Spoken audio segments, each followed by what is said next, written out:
올해 체계 통합 사업 착수 6에서 7년 소요 전망 외과 수술 수준 정밀 타격 가능. 한국형 전투기로 알려진 KF-X의 스마트 폭탄 체계 통합이 본격화될 예정이다. 스마트 폭탄이란 전투기에서 투하하는 유도 폭탄으로 정밀 유도 방식을 사용해 명중률이 매우 높은 장점이 있다. 스마트 폭탄 체계 통합이 구체화되면서 KF-X 개발도 한층 가속화될 것으로 보인다. 올해 초 언론 보도를 통해 미국이 KF-X 무장체계 수출을 거부한다는 소식이 들려오기도 했다.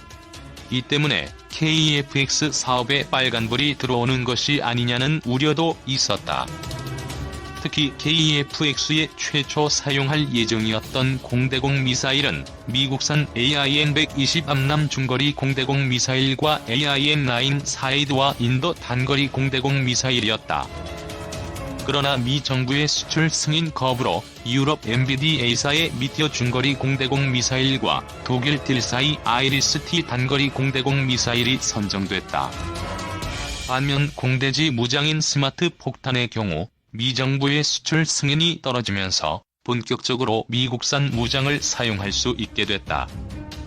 군 관계자에 따르면 레이저 유도 폭탄인 GBU-12, GPS 유도 폭탄인 JDAM과 레이저 JDAM, 소구경 폭탄, 바람 수정 확산탄인 WCMD 즉 CBU-105가 KF-X에 통합될 예정이라고 한다. 이들 스마트 폭탄들은 이미 우리 공군에서 사용 중이고 아프간과 이라크 전에서 그 위력이 검증된 바 있다. 이러한 스마트 폭탄들이 KF-X에 통합될 경우 유사시 중요 목표물에 대해 외과 수술과 같은 정밀 타격이 가능해지며 원거리 공습으로 전투기의 생존성도 향상될 것으로 기대된다. KF-X는 공대지 임무를 위해 탑재될 AESA 레이더에 특별히 자동지형 추적 기능도 추가할 예정이다. 한화 시스템은 지난해 12월 12일 KF-X 탑재 능동 이상 배열 레이더에 자동지형 추적 기술을 적용하는 총 470억 원 규모의 사업 계약을 국방과학연구소와 체결했다고 밝혔다. TATF는 레이더 센서를 이용해 지형을 감지하고 일정 고도를 자동으로 유지하며 비행하도록 제어하는 소프트웨어 기술이다. 일부 선진국만 개발에 성공한 기술로 첨단 전투기가 근접 항공 지원, 무장 투하 등 임무 수행 시 지형을 따라 낮은 고도로 안전한 비행을 하고 적레이더에 의한 피탐 확률을 최소화해 임무 성공률을 높이는 데 필수적인 역할을 한다. 이와 관련해 자동 지형 추적 기능의 핵심 장비라고 할 수 있는 지형 추적 컴퓨터는 지난해 연말 방위사업 청과 이스라엘 엘비스가 계약을 맺고 기술 협력 생산을 진행할 예정이다. 계약 금액은 520억 원으로 알려졌다. 한국형 전투기 KF-X 전투기 스마트 폭탄 체계 통합과 무장 체계. 한국형 전투기로 알려진 KF-X의 스마트 폭탄 체계 통합이 본격화될 예정입니다. 스마트 폭탄이란 전투기에서 투하하는 유도 폭탄으로 정밀 유도 방식을 사용해 명중률이 매우 높은 장점이 있습니다. 스마트 폭탄 체계 통합이 구체화되면서 KF-X 개발도 한층 가속화될 것으로 보입니다. KF-X에 사용할 예정이었던 공대공 미사일은 미국산 AIM-120 암남 중거리 공대공 미사일과 AIM-9 사이드와 인도 단거리 공대공 미사일을 미 정부의 수출 승인 거부로 유럽 MBDA사의 미티어 중거리 공대공 미사일과 독일 딜사이 아이리스-T 단거리 공대공 미사일이 선정됐습니다. 반면 공대지 무장인 스마트 폭탄의 경우 미 정부의 수출 승인이 떨어지면서 본격적으로 미국산 무장을 사용할 수 있게 됐습니다. 군 관계자에 따르면 레이저 유도 폭탄인 GBU-12, GPS 유도 폭탄인 JDAM과 레이저 JDAM, 소구경 폭탄, 바람 수정 확산탄인 WCMD 즉 CBU-105가 KF-X에 통합될 예정이라고 합니다.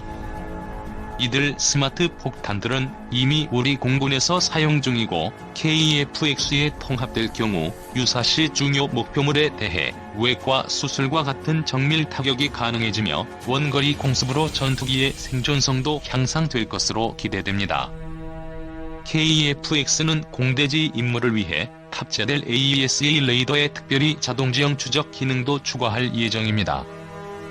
한화 시스템은 지난해 12월 12일 KF-X 탑재 능동 이상 배열 레이더에 자동지형 추적 기술을 적용하는 총 470억 원 규모의 사업 계약을 국방과학연구소와 체결했다고 밝혔습니다.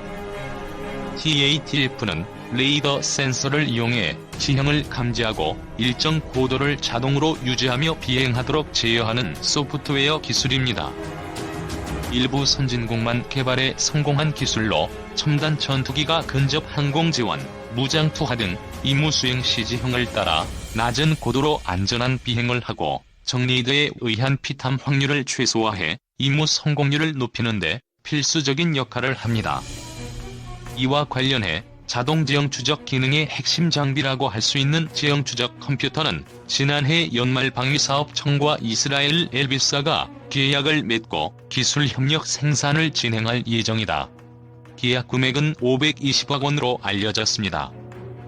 4.5세대인 한국형 KEX 전투기의 길이는 16.9m, 높이 4.7m, 폭 11.2m입니다.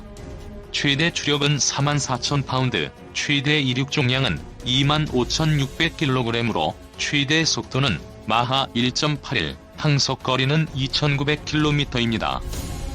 이 전투기는 최신 항전 장비와 능동주사식 위상 배열 레이더 및 최신 센서 등을 탑재할 뿐 아니라 고기동력을 갖추고 있습니다. 앞에서도 언급되었듯 공대공 무기들은 주로 유럽 MBDA사의 미티어 중거리 공대공 미사일과 독일 딜사의 아이리스-T 단거리 공대공 미사일이 선정됐습니다.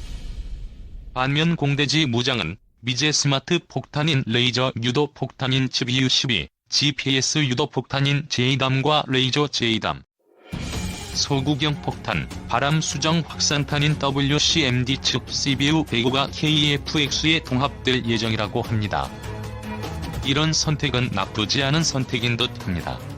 유럽과 미국제 무장을 한다면 친서방 국가들의 수출도 수월할 뿐 아니라 한국 무기체계의 다변화로 인해 다음 무기 수입이나 개발에 있어서 또 다른 선택지를 만들어 놓는 결과를 생각할 수 있을 듯합니다.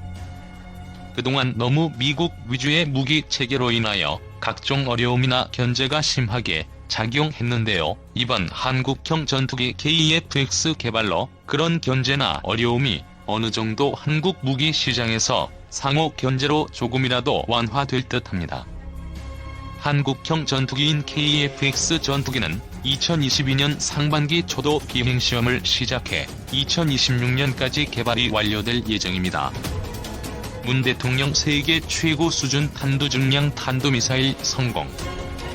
문 대통령, 국방과학연구소 연구진에게 격려의 박수.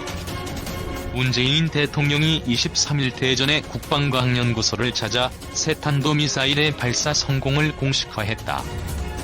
문 대통령은 이날 첨단 무기를 시찰한 뒤 보안 사항이기 때문에 카메라 앞에서 자유롭게 말할 수는 없지만 세계 최고 수준 탄도 중량을 갖춘 탄도미사일을 성공한 데 대해 축하드린다고 말했다.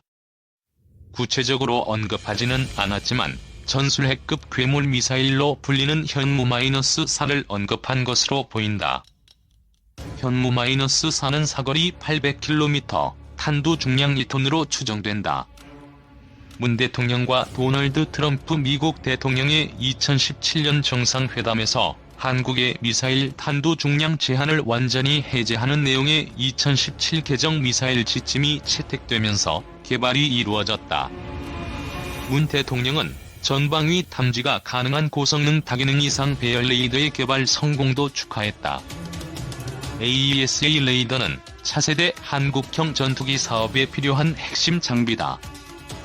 문 대통령은 당초 미국으로부터 F-35E 전투기를 도입할 때 그 기술까지 이전받을 것으로 알고 있다가 미국 정부의 특별 승인 없이 해외 이전이 안 된다는 사실을 알게 됐다며 우리 기술로 개발할 수밖에 없었다고 밝혔다.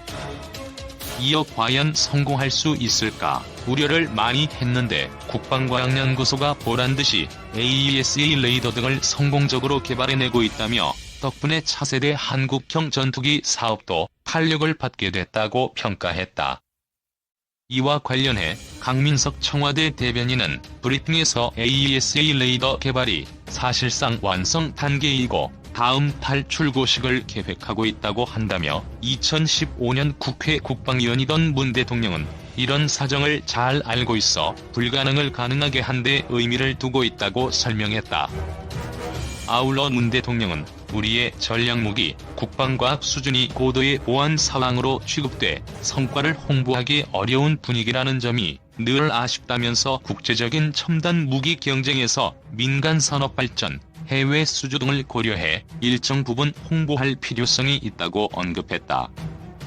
한편 문 대통령은 한 가지 특별히 고맙게 생각하는 것이 있다며 그동안 방산 뒤에는 비리라는 말이 따라붙어 방산 발전을 많이 억눌러 왔는데 다행히 우리 정부 출범 이후 단 한 건도 그런 문제가 발생하지 않아 고맙게 생각한다고 말했다.